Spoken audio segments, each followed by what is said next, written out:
We've been celebrating back to school and showing you some old photos of the folks on our staff. Janine Washley, who's here from Cloverfield's Farm and Kitchen, shared a couple of photos with us. We want to give you a look at Janine today and then a look at Janine from years ago when she was a child. Thank you for sharing those pictures with us. That's a lot of fun.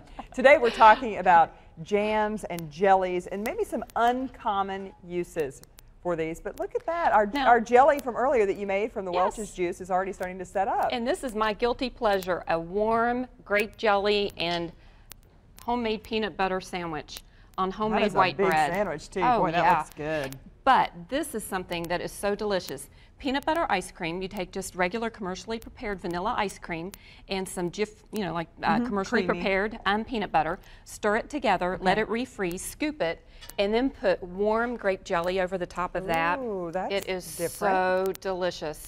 Just that warm and that cold contrast, and then sprinkle it with some chopped peanuts, and then put a little bit of whipped cream on the top if you are so inclined. We're going to lose a camera operator here in a minute. That is just fantastic. Run over to get that. Now, you are showing us some uncommon uses for some of the preserves and things that you might have around the house. Starting with the pork here? Absolutely. This is a roast pork loin with a blackberry reduction, and we use blackberry jam in this. And you can use port or red wine, but we just went with blackberry juice and then added some allspice and some ginger and just let it bubble. Cook down on the stove. Cook down. Add a little bit of butter to give it some gloss, and it is so delicious. I've done something similar to this with raspberry as well, and it's delicious. With pork, it really is. Absolutely. Nice. You can do it with peach jam too, and it's very delicious. Okay, what are we going to do with these? Well, now that's for breakfast, right? And these are sweet rolls that are stuffed with strawberry jam, and then it's glazed with a lemon glaze. So something a little bit different. So you're not just making toast and spreading it on your, spreading your jam on it. The jam inside. Exactly. When you break it open, you've got this ribbon of strawberry jam. All right. Oh my goodness, delicious fontina cheese and apricot preserves. Okay. Stuffed underneath the skin. Okay. And so when you cut into it, you've got a fontina cheese and let's see if I can make this. Now that sounds really fancy, Janine, but it's not a difficult thing for people to do. Not at all. You can you don't have to use homemade jam for this. You can buy it at the store.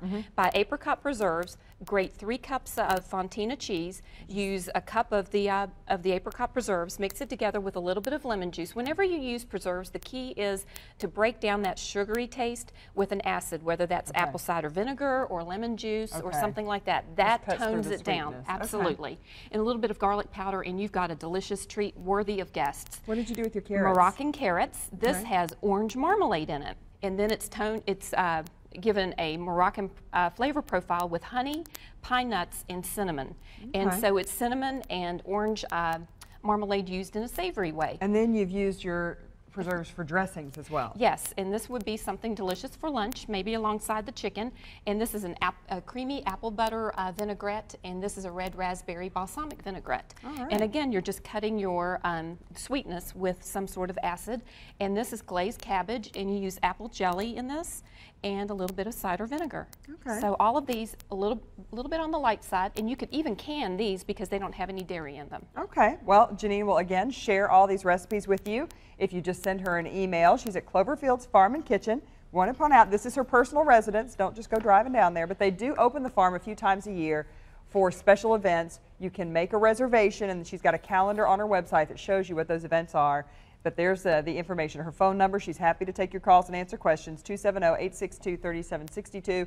And if you go to our website, you get her email, send her a message, she'll email you back a brochure about all these different ideas for jams and jellies and preserves and how to make them. Thank you, Janine. You're welcome. And thanks for sharing your pictures, too.